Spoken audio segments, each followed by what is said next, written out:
there. Welcome to another exciting episode of your #1 youth program, the Youth Dialogue.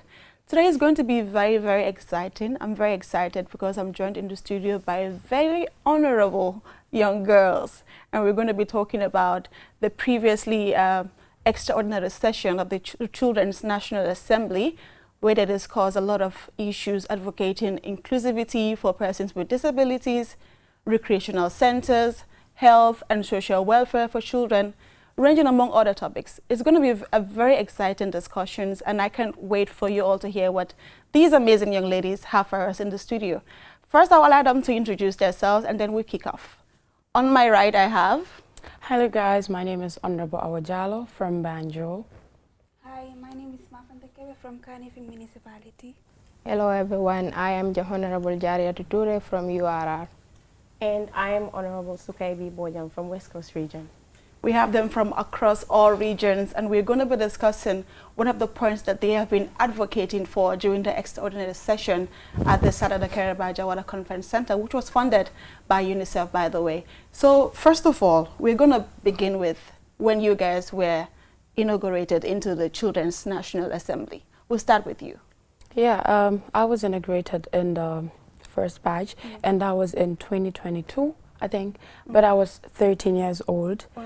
Yeah, so that was when I was integrated, and I was nominated by my school, and we had to go through some regional elections here and there, and then that was how I got into the Children's National Assembly. How old are you now?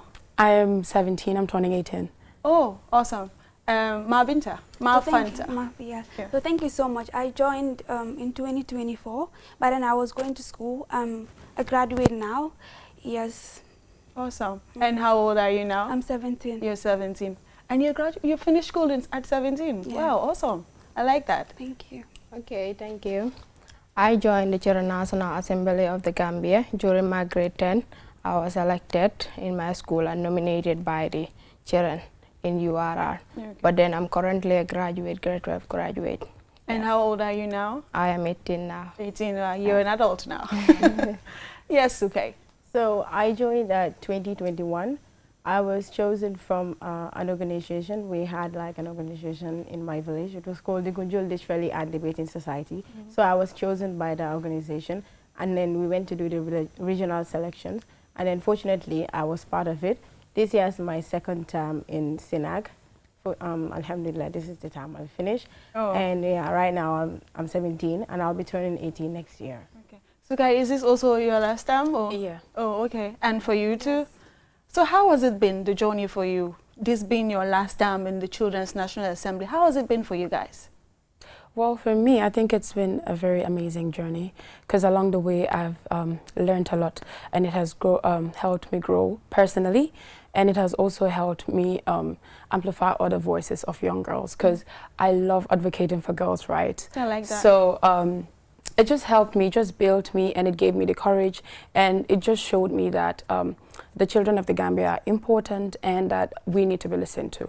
So it just gave me the platform and everything. Talking about the children of the Gambia being listened to, when you were advocating on Friday during the extraordinary session, you made mention about recreational centers. It is very important for children to have recreational centers where they can just free up their minds. But during your advocacy, you mentioned something that caught my attention, that is what I just mentioned. Tell us about your advocacy during the extraordinary session last week. So the issue of recreational centers has been something that I've been advocating for the past years, because when you look into Banjo, as students, normally if you're a student, you know this, like you're so tired after school, because I come back home around 4 p.m. and then by that time I'm already exhausted. Yes, so, but you need to relax as well, and then you need to like you know, connect with your friends and everything. But when you look around, you don't even have the environment that provides you this. So, and the CRC also states that we have the right to rest and play. So if this is not given to us, then it means that that right has not been fulfilled. So this is why I was able to bring it up that at the sitting, and I'm glad I did, because I've met with all the authorities and reported this issue to them, but nothing has been done. The problem still continues. So I thought maybe if we brought it to that platform too, they would at least listen and do something about it. Yeah. Right. So, Suka, you were advocating for equal access to education during the extraordinary session. Tell us about that. What made you so passionate to talk about equal education for all children? So, yes, I spoke on equal access for all children. And then I was specifically talking on the part of the persons with disabilities. Right. Yeah. Very important aspect, because yes, there are a lot of children that are with disabilities within our society, but the educational sector, the structures in our school does not avail them the opportunity. You see a school that is built with stairs, but hardly you see the stairs having the access for children that are using wheelchair to be able to access the stairs. So tell us. Yes. So that is one part of it. Persons who have like physical disabilities, as you mentioned, stairs and all that. But we also have the other aspect of persons that cannot hear, and then those that cannot see, and those that cannot talk. So if you look deep into it, you realize that the education system actually also excludes these people, because the West African the West African Secondary School Certificate Examination, which is WAS, has a section oral English. Yeah. So, but oral English, obviously, this can only be done by students who can hear. So, but we have people who cannot hear as well. We have students that cannot hear, but they still have to sit for this examination. And obviously, they can't do it, so they end up failing. And there's no alternative, like there's nothing put for them, like if they can't do oral English, they do something else and then they end up passing. It's not like that. That is a St. John's School for the Deaf. I think that school is just for the people that can speak and hear, right? Yes. So in schools, you have children that cannot listen, that cannot hear, but they can talk, right? Yeah. So you're advocating for those people that can not hear, but they can talk. Yeah. And the oral English does not, cover them when it comes to the examination. Yes, exactly. Do you have an instance where you witnessed that situation happen? So I have a friend that I'm currently speaking with.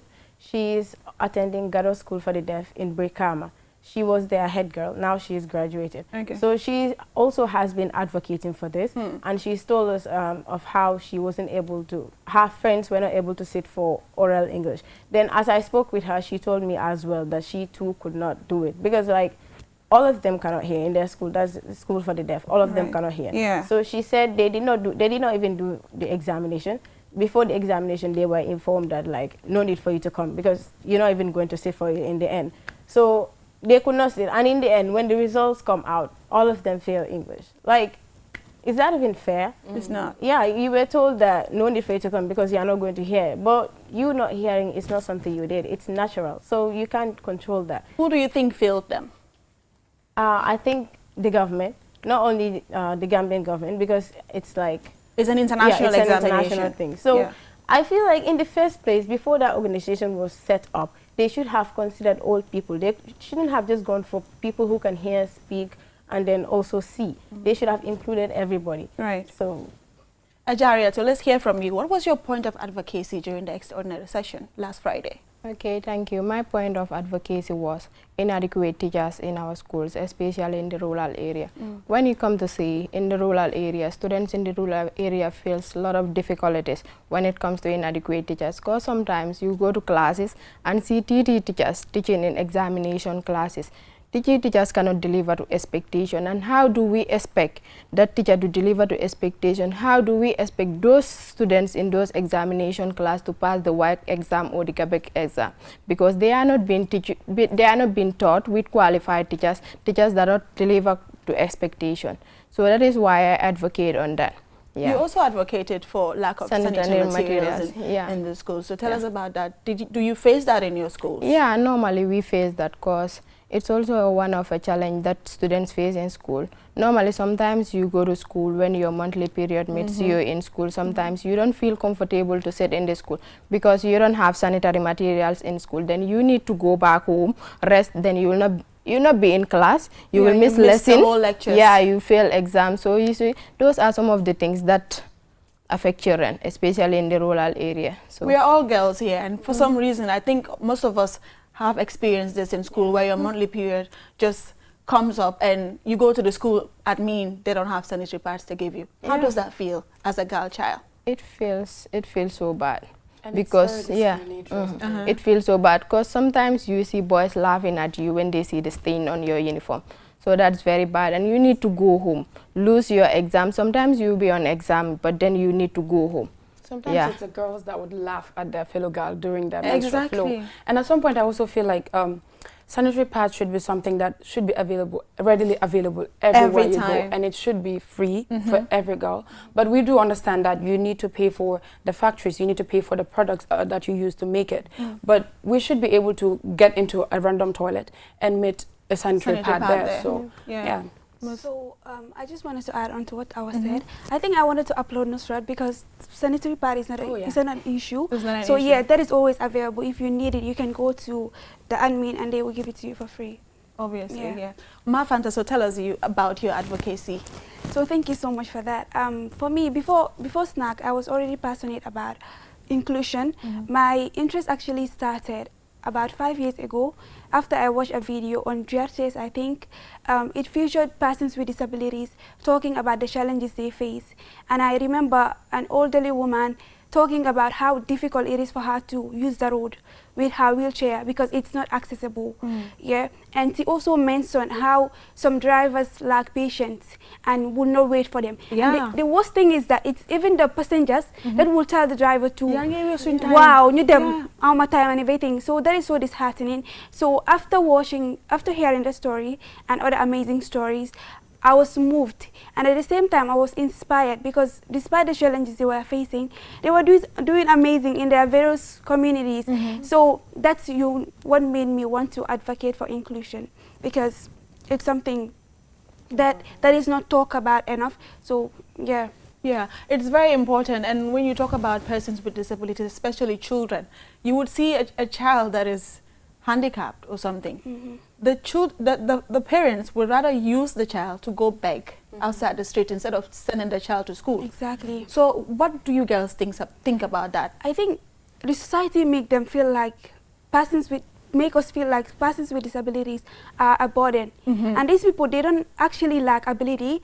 It's us that makes them feel like they do not belong. Yeah, we make them feel like a liability. So we need to give them the support. They don't need our pity because they are part of us. So we just need to give them the support they need, and they obviously will do better. Sukai, you would have something to say about this? Yeah, like when it comes to labor, we have like physical and mental. So just because you have a physical ability, maybe let's say you cannot work, it doesn't mean that now you can't do anything in life. You can use your intelligence to do that. We have seen people that are handicapped but are still great scientists and all that. So just because your child is disabled doesn't mean you send the child to the streets to beg. The child can do way more than that. You never know until you try. Right, Yeah, exactly. So advocating for these things alone, I think, might not be the only things that you guys would love to put your voice into. Growing up, what has been that one thing you wanted to advocate for, aside what you just advocated for right now? Because there are so many issues affecting children. We can name them till daybreak, and they would not be enough. So tell us. I think another thing is child labor. It means, subjecting children to extensive labor that affects them physically, mentally, and psychologically, and ultimately destroys their future. It's something people should talk about also, because nowadays we see many children on the street selling things, and most of them, you ask them, they will be like, it's my mom who told me to sell, and I must sell everything in order to go back home. So that is something people should also talk about. And I attended an activity at Morocco where I talk about these things, and we also give solutions about it. You're right. Apart from the advocacy that I just did, I am a huge feminist. Like, I love advocating for equality for both boys and girls, because we live in a society that is so patriarchal, to the sense that even when it comes to leadership, women are not given the opportunity. We're seen as people that should just be following. So I hate that. So that makes me advocate for girls' rights anywhere I go, for inclusion for everybody. Not to say that, oh yeah, girls are better than boys, but rather like we're all equal. We can all have equal opportunities and we all strive. So if the policymakers were watching today, because we've said a lot about children and how children can be helped to improve. If the policymakers are watching us right now, what would you want them to change immediately? Yes, okay. I know this is something that maybe, let's say, people might be tired of hearing, but one thing that I would really want them to change, like, immediately, is this oral English in examination. Like, we can't just be excluding people part of our education system just because they have a disability. You never know how intelligent these people might be. We have doctors in US, we have lawyers in other countries that are not in the Gambia. Imagine a lawyer that cannot speak, but there is a translator that is translating for that lawyer, a doctor, and all those stuff. But in the Gambia, we lack them because of the lack of interpreters. And not only that, this oral English examination can make a child who is in grade 6 or maybe and is a person with disability, can make them drop out of school because they have the mindset that when I go to grade 12, I won't pass oral English, and in the end, I'll just drop out. So let me just drop out now. So that is something that needs to be changed right now. I cannot spend my entire life going to school from grade 1 to 12 only for me to drop out and go do something entirely not related to what I was learning. It's only in the Gambia you would see children that have disabilities not been given the opportunity that they need. I've seen elsewhere, there were some Spanish doctors that came here to conduct goiter and hernia surgeries for free. And one of the persons that came with them was he's a journalist. He takes photographs and videographs, and he has autism. Who in the Gambia do you say that has autism that is excelling? Because we don't give them the space that they need to excel. So back to my question, Jaria, too. If policymakers were watching today, what change would you want them to make immediately? Okay, I personally, change that I want them to make is, like, in our syllabus normally we have these diagrams that we have in science subject and other subject, especially in the junior school. Sometimes they give us these diagrams, something like lizard, paramecium, this amoeba, frogs to label. So I personally, I think those things, they don't have any use to us. You label in a diagram in an exam that is a lizard. What use does that have to your life? Yeah, I personally, I think they should change that in our syllabus because it doesn't help at all. Okay. Yeah. All right. Ma Fanta. I wanted to add on to what Sukay said, then I can give. Yeah, sure. Yeah. So it's not only oral English, but also physical education, that is PE. Because I have this friend, she's hard of hearing. She complained about physical education because, you know, the facilities are not adaptive, so they find it hard to do those practicals, you know, which lead them to failing. So one thing that I want them to change is to make healthcare accessible for all, because I witnessed a scenario at the Banjul hospital where a deaf patient had to sit hours, you know, before she was attended to, just because the staff on duty were unable to understand her need. So that is something they need to work on. Train healthcare workers basic sign language. Yeah, and that is very important, sign language. So do you think, like, we need to incorporate that into our school system, sign languages? Yes. Exactly. Yeah. It was one of the things I mentioned when we were staying for our sitting. I said if we can train students sign language maybe at grades 4 and make it compulsory, like, you know, English is compulsory, math is compulsory, then every child in the Gambia who goes to school grows up already learning sign language. So a doctor wouldn't need a translator between him or her and the person with disability. Everybody gets to speak sign language. If it is in our curriculum, we all learn sign language. It is made compulsory. Sign language is not even hard. It's not hard. So it is very easy. If they make it into our curriculum, maybe 1, 2, 3 years, I believe everybody will be able to speak it. Right, because once you finish school and you go into a tertiary level, people hardly have time to go back and learn sign languages. Exactly. But if it is included in the school syllabus, I don't think the scenario she explained would happen in the first place. Because it's very disheartening, it is very traumatizing sometimes. You're sick, you went to the hospital to look for care, but you have to sit for hours. Who knows how critical your sickness might have been, but you have to sit for hours waiting for someone to come help interpret or what you really need. And most of the time it affects children. And sometimes, like, you even go to the hospital, you explaining what is wrong with you, but then the doctors there or the nurses there might not understand what you are trying to explain, and they give you wrong doses that you don't need. Yeah, which lead to death cases and all other stuffs. So you see. So access to health care for children is a problem. We've seen the AKI case here where children were given those syrups that were imported from India, and most of them died because of the acute kidney injury. And as children, it matters because these are the leaders of tomorrow. And to have better healthcare facilities is very important for children. Yeah. If the Minister of Health was watching right now, what would you say to him to change when it comes to the health care system or the government at large? So I would tell the health minister, like I've told him before, about the whole insurance cards that were handed over, and it's not even functional. I don't think any one of us has went to the hospital and then it was taken into consideration. So I would like them to maybe bring it and make it functional. And also they should ensure that they bring sign language interpreters in all these hospitals. If possible, even train doctors to at least understand a few of these things. It would at least help these people to be included as well. Right. So personally, I would love to ask the government to do a lot of stuff. And sometimes I even wish I had the power to, make some of these things happen. But I would also want them, at the National Assembly, when you look at it, we have about, I think, 54 representatives, and we have only 4 women, which I think is not even fair. Inclusion. Because how can we have a boys' club making decisions for a country that is dominated by women? Yeah. So it's those laws are not even going to be in our favor at some point. They won't be able to reflect our grievances. So I just feel like it's very important that we have women included in decision making a lot, and then the health sector should be a priority.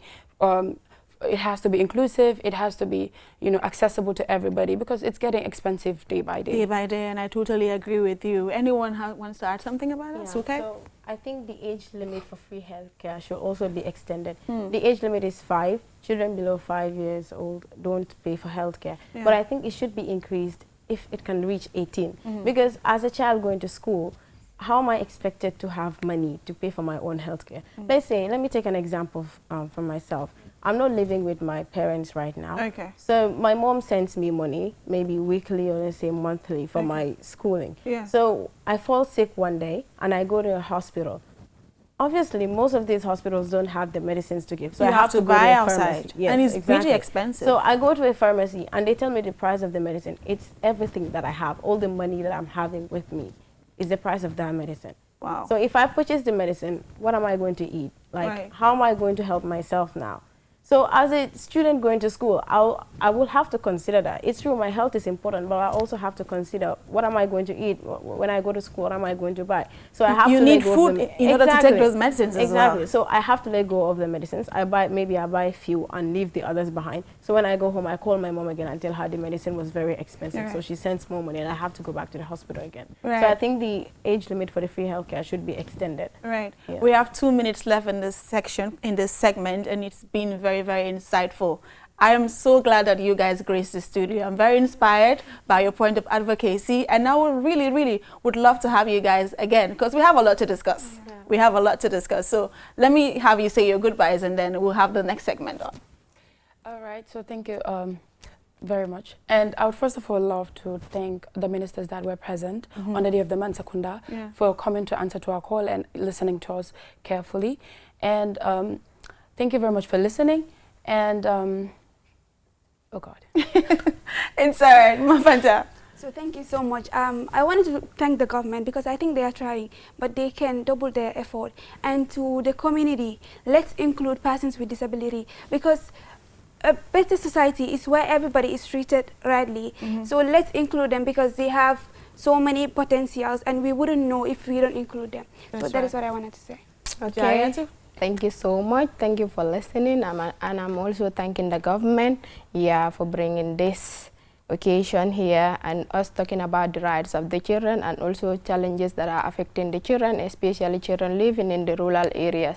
So thank you. Thank you very much, Jaya, too. Yes, Yeah. okay. I'd also say thank you, especially to QTV for having us here today, because it is one thing for us to make our advocacies in our own personal ways, but it is another for you to call us here so people can hear us from different places. So I think it's really important. We'll continue advocating for children in all ways that we can. Thank you for having us. Thank you very much, young ladies. And we'll go off a short commercial break. When we return, we have the other 4 to come in and talk about the advocacy points. Thank you very much.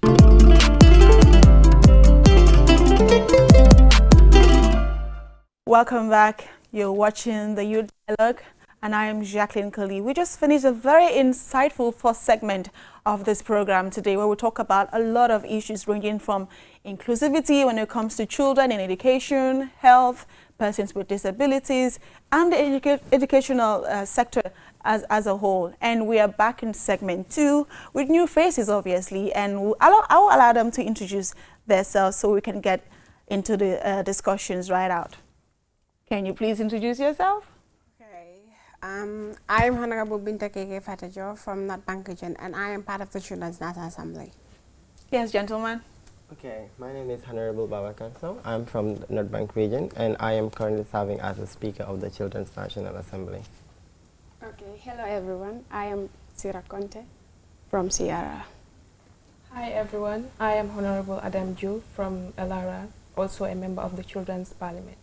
Right, so we have them all introduce themselves, and we have the speaker, who's the man of the moment, like Mamsi has just mentioned. And yes, you guys held your second extraordinary session last Friday at the Sarada Karabajawara Conference Center.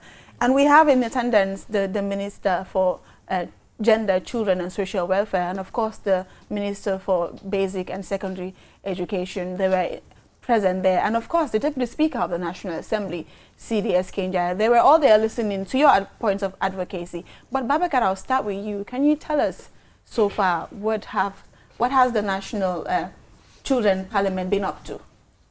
Okay, thank you so much for having me here. I think it's really a great pleasure joining you into this. This is actually my first interview since I came into position. Okay. So yeah, so during these settings, I think I gave an overall assessment of the previous call to actions of the Children National Assembly, how far have the ministry gone with implementation, and what measures we think could help boost it.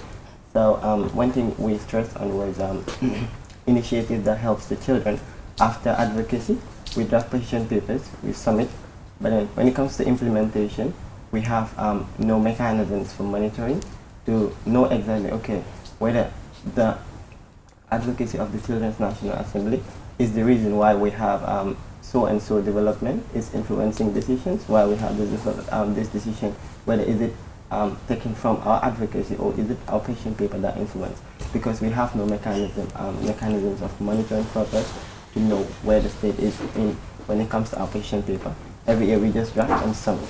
So that is one thing where we stressed during these past settings, and we would really be appealing to the Ministry of Gender, Children and Social Welfare, who is solely responsible for children, to consider those points and make sure that the Children National Assembly, as one of the biggest platforms for children in the country, has those kind of mechanisms where we'll be able to monitor ourselves what is happening within our country for children.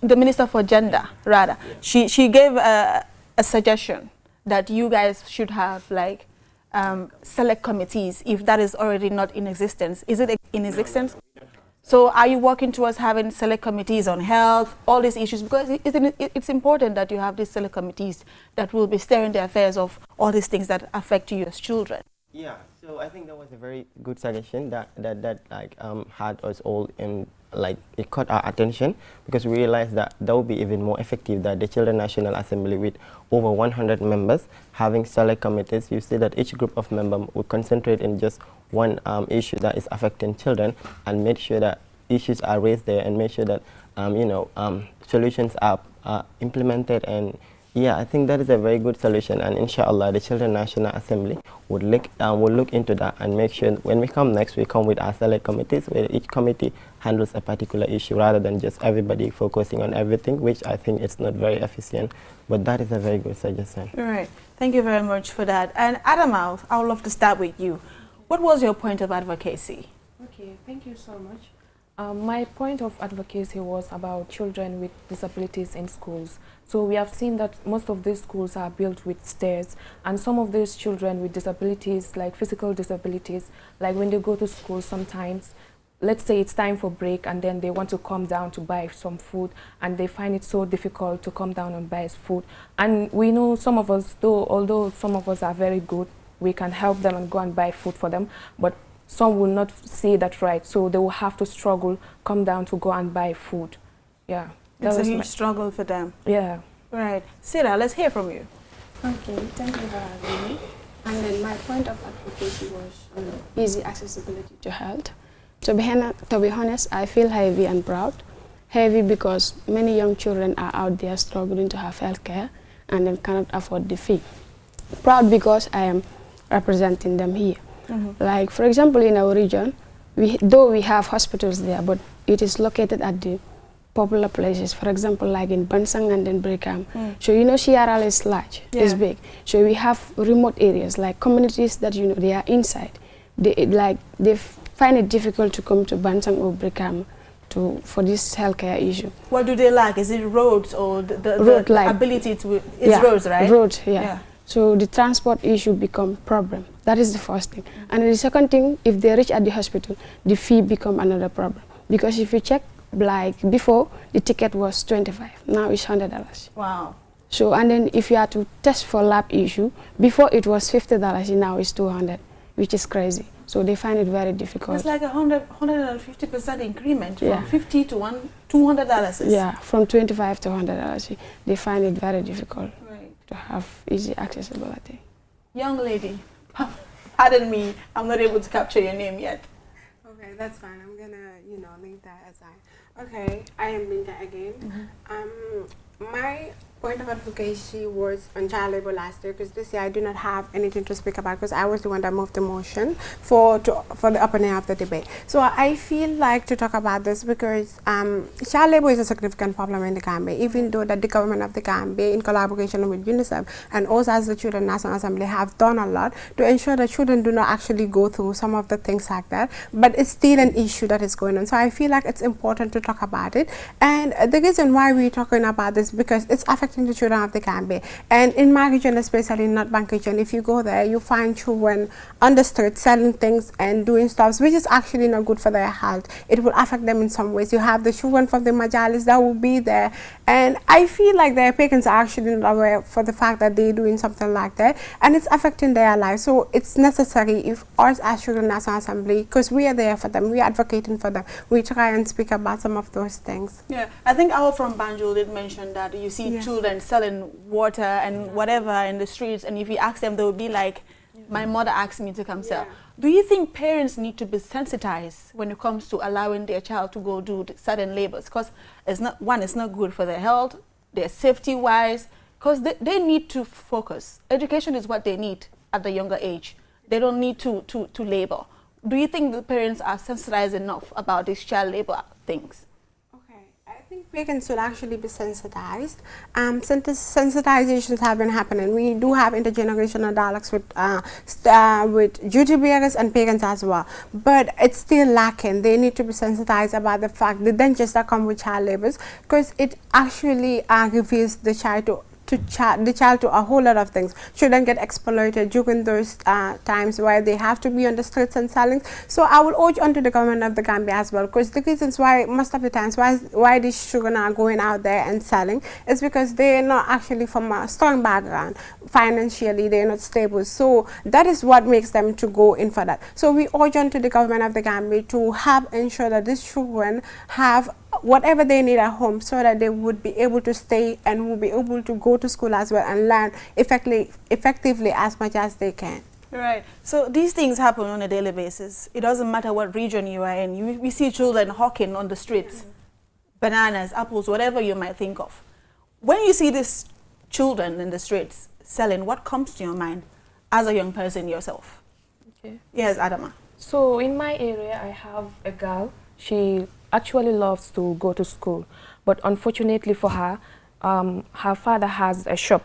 So most of the times when the father wakes up in the morning, instead of for her to get up, prepare and go to school, she will be asked to go to that shop to sell. Most of the time she comes to me, she complains, I want to go to school, but unfortunately for her, her father always asks her, if you don't go and sell, then you are not going to eat, threatening the child. So I think the government also should help those children to bring some personnel to go and sensitize those parents to make sure they help those children. Instead of going for child labor, they go and learn. You're right. Yeah. Sarah? I just wanted to add small thing there. Like when you say child labor, like for example, a farmer working at the farm, like if the farmer take his son to the farm, like to me, I cannot call that one a child labor because the farmer is trying to teach his son how the farm is with things go. Yeah. And then if someone also is selling at the son, goes with his or her child there, trying to teach him or her about the business issue, I think that is not a child labor. But I think like it should have limit. Parents there should be limits to everything. Parents will be sensitized on how those things should be done. Because of that teaching issue, mostly children are affected in it. Right. Mr. Speaker, I think you were notifying me that you want to add on to that. Okay, so I think it's similar to what she said, because during our Mansakanda, after our sittings the following day, we had a Mansakanda where we had the ministers present. So we had the Ministry of Gender there, where one of our members raised the issue on child labor, and the minister actually made it clear that maybe a child helping in the shop or a child given some nanas to sell, it's not actually child labor, which we really understand. But those are the things that exposes these children to harm.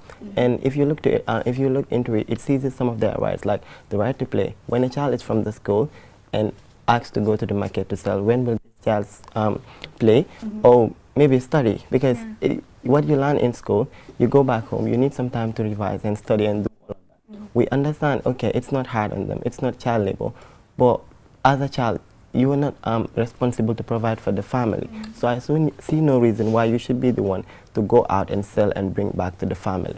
So this is what I wanted to make clear, that, okay, it's not child labor, we understand, but it's not the responsibility of children to go out there and sell. Right. Yes, Minta. Okay, I just want to add on this.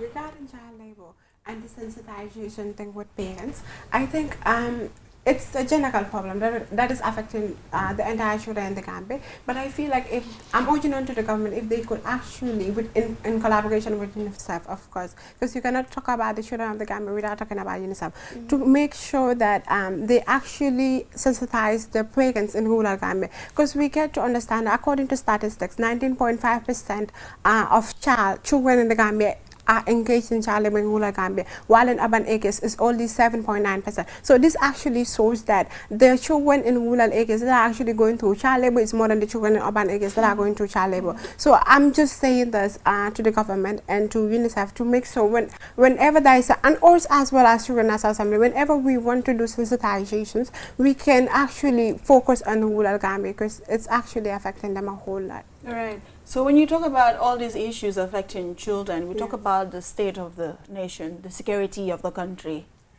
All the time in the news, you even have an emergency press conference when the IGP came to answer questions about the recent stabbings of people. You've heard people being stabbed to death across all regions. So in a sense, no one is safe, especially children, and you are advocating for children's rights. How do you make of the state of the security in the country? Does it fear you that a lot of people have been stabbed to death and all of those things? I see you nodding your head, Adam. I'll start with you again. Okay, about that also, I think the government should provide more security officers, like to go on night patrols and stuff like that. Even me, my dad used to tell me that those days they used to go on night patrols to be holding like criminals. Your dad is a police officer? Yeah. Oh, wow. Yeah. So he used to tell me that at that time you guys will be sleeping and for us we'll be going just to make sure that people in the community are safe. And I think now that is lacking. So I think they should also try and provide more those of the security officers to make sure that they protect the lives of people. Because so many people, even if my mom sends me out right now, if I spend more than the time that she expected, she might be thinking otherwise, because she knows the nation is not safe right now. Exactly, exactly. Yes, Sarah. Okay, to me, I think like the government should bring strict laws. Like if you kill, they kill. With that, to me, it will be reduced. Stricter laws you're advocating for, and she's advocating for regular night patrols all over the country. Yes, Mr. Speaker. Okay, so I'm gonna second what you say, that if you kill, you kill. They need to bring back that death penalty. If you kill somebody, they should kill you. No negotiations period. But I think about safety, I'm a victim here. About 2 months ago, I was attacked, and all my stuffs and other things that I had in my possession was taken by 2 young men who even hit me with something on my hand, and it happened around Costa. So, and I was just going to school as a student. So you see, going to school as a student in the morning with your stuff, and everything was taken, and then you have nothing else left with you. I have to absent from school for 2 weeks just to make sure that I recover my stuff, bags and textbooks and everything to be able to go back to school, meaning I missed a whole 2 weeks of school. I'm so sorry that happened to you. Just because of insecurity. So I think that is really, really a huge problem. And what happened is, when that happened, when I went to the police station, that was the Union police station, I think, it's the old Union police station, something like that. Yeah. I went there, and then I had this officer suggesting that it's someone, meaning they do like get them, but then they later release, because when I reported the case, they were chatting, and he was like, if you had hold that one, it will be like he will know either the person who did that or it will be him. So I was like, oh, okay, so these people are really aware of everything that is going on, but still let those people go freely, I think, which is really, really dangerous to the community and people like me, who could have been harmed and all of that. But alhamdulillah, I came out of that scene unharmed. So I think insecurity is really, really a problem here, and all that we need is enforcement. We have officers. Okay, we have officers, we have police stations, people go there, but how long do they stay there? If you kill somebody, how long do you stay in the prison there, or where would the case end you? Kill somebody, they kill you. It's fine. Right. Yeah. A lot of people advocate for that law, but let me tell you something. The death penalty has always been there. They need to implement it. Yeah. It's not being implemented. You kill somebody, you go in court up and down, and you be there disrespecting people. You kill somebody, let them kill you in public. Everybody sees. All right, Babakar and Sira, you kill and you get killed. Yeah. You're advocating for that, yeah, right? Exactly. All right. It's your right to advocate for that as well. So, Binta, what do you have to say about the state of the nation when it comes to security? Okay, I might not go with what Babakar and Sira said, but actually I will go in with what Adam said. There should be more security in the nation. So I feel like the issue of security is affecting us as children as well. Because I'd say also this is not fair to the children of the Gambia as what happened to Babakar. It's a failure in implementation of systems and policies. Because how can that be? How can children be in a nation and they're not feeling safe? So I would actually say I will urge on to the government of the Gambia and also parents as well, because it is our shared responsibilities. We must ensure that, because sometimes we get to see that children would go out at night. During those times, it's parents that's supposed to be holding their children back. So government has no role to play in that. But the role that the government has to play is to ensure that there is security in the nation, that children in the Gambia are safe. Not just the children in the Gambia, people in the nation would be safe. So I think that's all I have to say on that. Yeah. And Babakar, you are the Speaker of the Children's National Assembly, and I think you get the platform to always go to events. There was this time UNICEF was donating some materials to the basic. Yeah, that is the Japan. Exactly. It was held at the back. You were there, and you were moderating. Yeah. And when you go to such events, what is expected of you probably would be to let out one or two of the problems of children in the Gambia. How are you using your voice differently to ensure that children matters are brought to the relevant stakeholders in the country? Yeah, I think that is a very important point, that that I do advocate for children, and then when I go out there, I make sure that I go maybe extra miles and stuff like that to bring their issues onto the table. And that is one thing I've been doing, which when I go to events, I make sure that I always participate, and then I always raise the concerns of these kids. And yeah, I think I've never been to an event whereas I've not brought one or two issues of kids. And then about that event, I think, okay, there was an effort made, because they gave those materials to around 100 and something classrooms. Yeah. But I think looking at the overall classrooms that we have in the Gambia, like just the rural areas, it's something like that is just like around 10% or something of that, which is not enough, because they were like, we need to transform this classroom into digital learning. But just 120 something, and how many students do we have? A just one school would have accommodated, I think, all those materials. I think that is one thing that we need to do more, and then we need to lobby for more opportunities for kids. And then this the Children's National Assembly, okay, children are given a platform, we're speaking, but we just don't want to be we just don't want to be given the platform to speak. We want to make sure that these voices are heard. We want to make sure that what we speak reflects the decisions that are taken. We want to make sure that when we see policies, we can relate to the policies that, okay, this is what you were asking for, and this policy says this and this and that. And I think this policy is is giving back to us some of the things that we said. That's Not right. just giving a platform, the children are taking photos and post it on the media.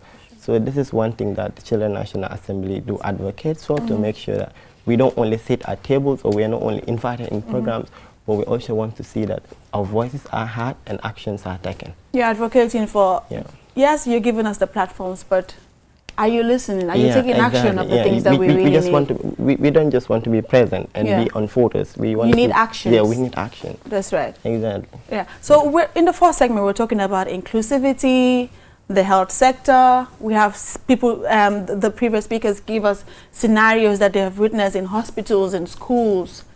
What is one thing that you've always been ready to advocate for, even before you joined the Children's National Assembly, Binta? I think one thing that I was always ready to advocate for before I joined the Children's National Assembly of the Gambia was the issue of FGM. Because before I started advocating as a member of the Children's National Assembly, I attended many trainings about female genital mutilations.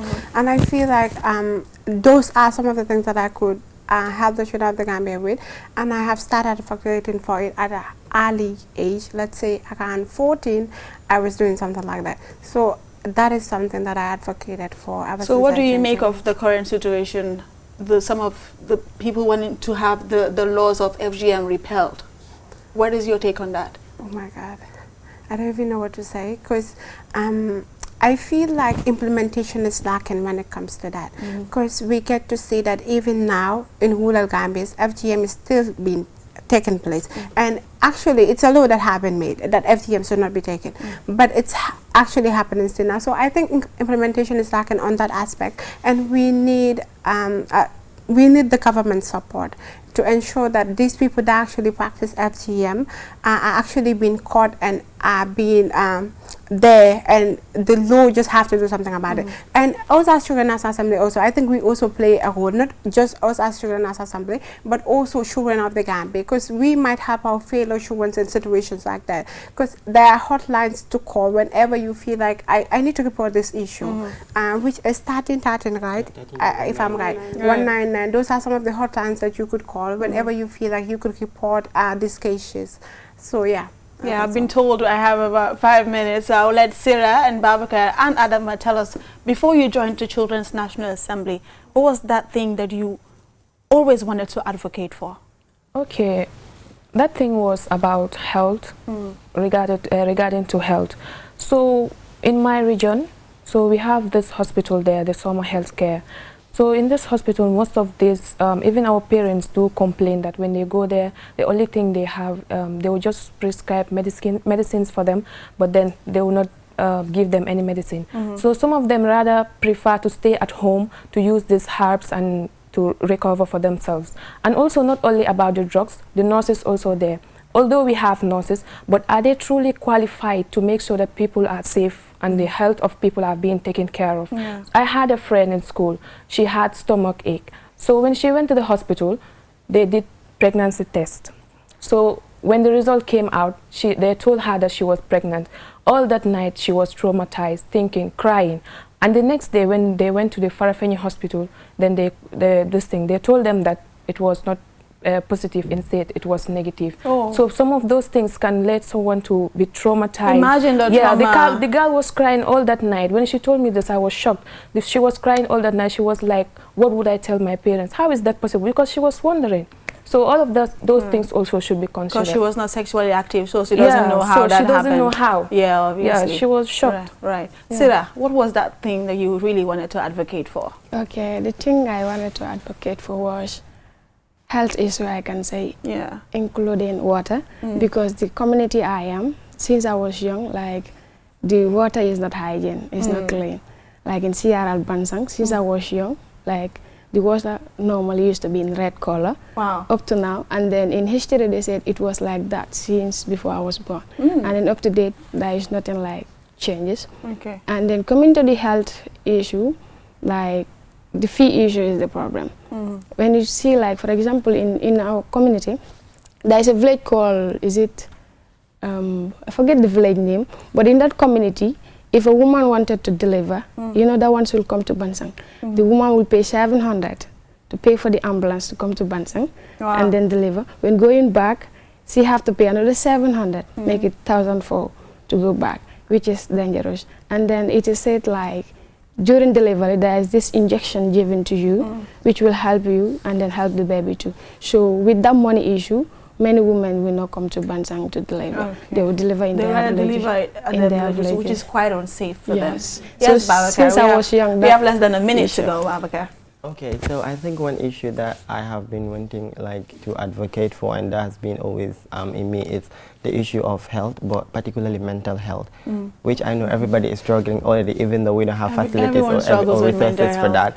But then I want to come in the perspective of children. For example, you go to schools, children face bullies, children face punishments, you know, a lot of assignments here and there, a lot of stuff at home, abuses. But then at the end of the day, all what they say is you need to be strong. No. Mental health is an issue that needs attention. So I think we should push for more mental health facilities, qualified professionals, and you know, and then make sure that each and every one of us needs a professional mental health, like a coach or anything that can help you. You know, there are some certain stuffs, it's not about just be you. Like people commit suicides. I don't know if you know on that suicides happen. People commit suicide. Suicide thoughts come to our mind at some point in our life, in our homes, while with our families. We cannot talk to them. So if we had these mental health facilities or professionals to help us, it would be easy. You would be able to go to them, talk to them. They'll help you cope, and you know, mental health is really an issue that I think we should help the kids with in order for them to grow properly. And then, you know, be something in the future, because you cannot be fighting for your health mentally and then you want to be productive too. That is not possible. So this is something we should. Right. Technical Director Ibrahim, I just hope I'm not cheating the time. All right.